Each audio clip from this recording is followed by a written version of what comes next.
Here are 8 lessons that I've learned in 20 years of journaling. I'm 32 now. The oldest journal that I've been able to find has been from when I was 12 years old. Here are 8 lessons from 20 years of journaling. The first thing I learned is to make sure that you're journaling for yourself.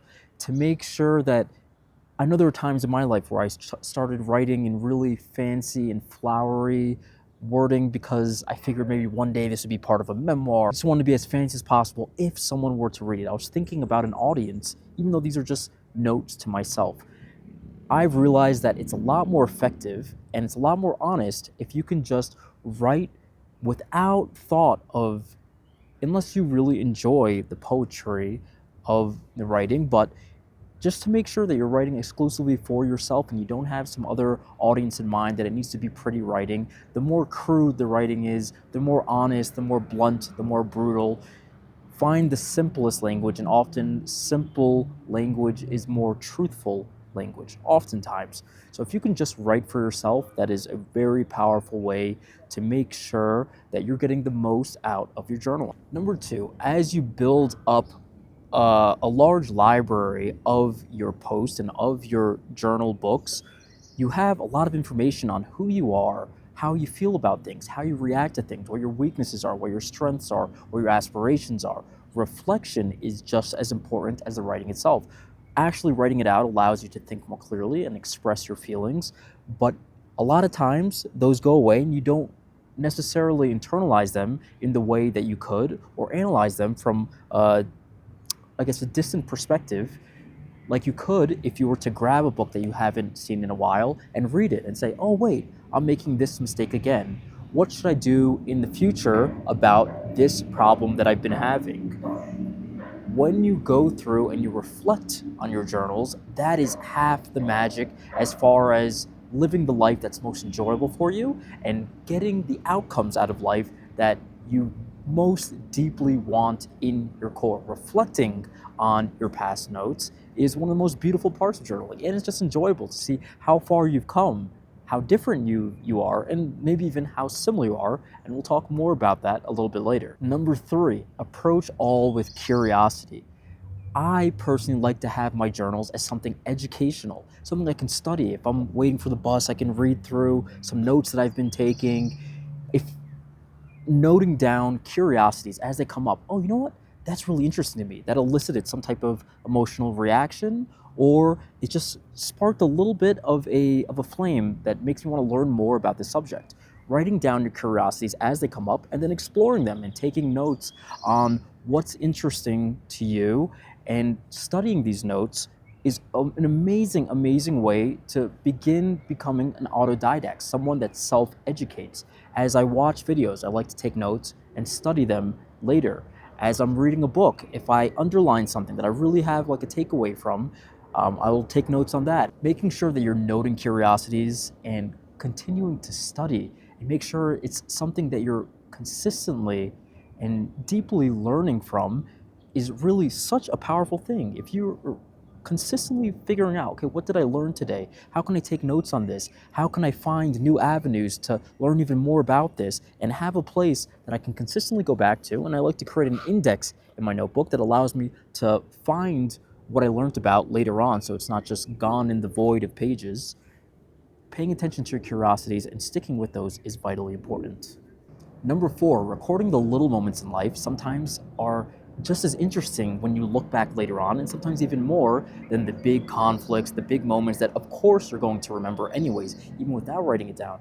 But the little details, when you go back to an old journal and you remember, oh yeah, I had that small little interaction with this person, or my room looked like this at the moment, or my finances were this low on this day and I could barely afford this, or whatever it is. Sometimes the little moments actually are more interesting and will give you more of a smile later on when you read them. Don't just write down the big things that are happening in your life. Write down the little moments day to day, and later on when you come back to look at your journals and reflect, sometimes the little moments will have the more powerful insights and will give you a sense of more nostalgia than the other ones would. Number 5, habit tracking is powerful. In my 20 years of journaling, I've tried so many different things that were meant to change the way that I approach success and actions that are difficult for me that I procrastinate on, and just to be a more efficient and effective human being to the best of my likings. And the thing that's worked for me the best has been habit tracking. Habit tracking, I'll create just a monthly calendar with the habits that I want to accomplish, and I'll just continually X off the days as I do these daily habits. This has been a huge game changer for me. It's simple, but just the idea that I X off things on the day continually rewards me.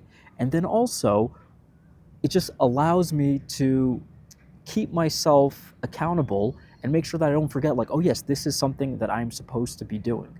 So, the habit itself of checking it each day, and especially if you have an accountability partner or if your partner in your relationship is someone that is good at keeping you accountable, showing them your habit tracker daily or weekly and saying, yes, this is what I missed, this is what I did, it is a very powerful way to continually show up for habits.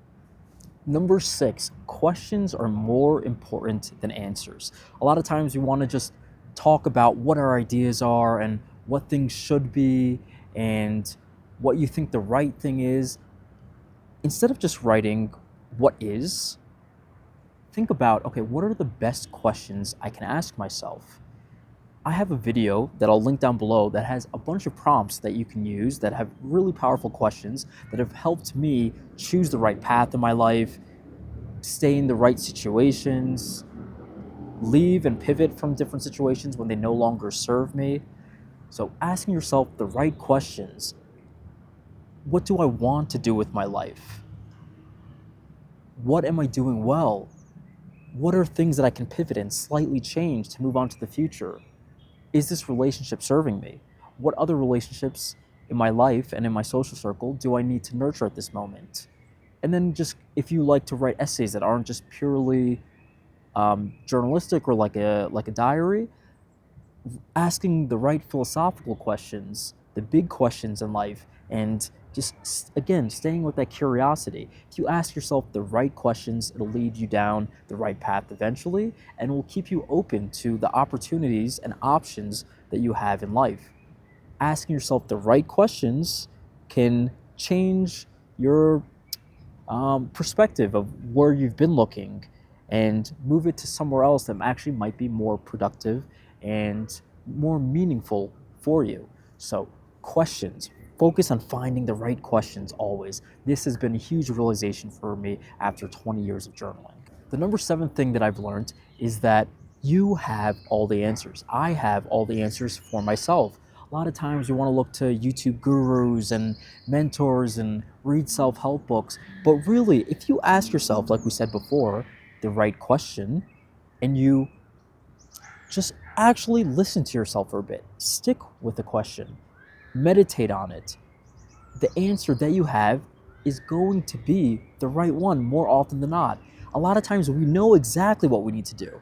We know exactly what actions will get us closer to where we want to be. We just don't do them, or we don't respect ourselves enough to follow through with the advice and answers that we give ourselves. The number 8 thing that I've learned, and that was really surprising to me, is I'll look at a journal from a decade ago, 10 years ago, and I'll still be going through the same problems, the same addictions that afflict me, the same type of procrastinations. And the goals, although they're slightly different, I still want a similar thing out of life. The fact that character stays so consistent was something that was really interesting to me that I learned through all of this journaling. When I look back, I realize I recognize the same voice. Maybe he's better at dealing with certain stresses in life. Maybe he knows certain situations aren't good for him anymore, but I still recognize that same person, that same voice. And you realize just how strong character is, how strong your identity, yourself, and your personality is. It's something that you're really born with, and although you can make positive changes and add habits, you're still dealing with that same person. This was something that I learned after looking at old journals and realizing, oh wait, I still have that same issue. Oh wait, I still want this type of freedom from my life. I still want this entrepreneurial life. I still enjoy traveling. I still talk and use similar language.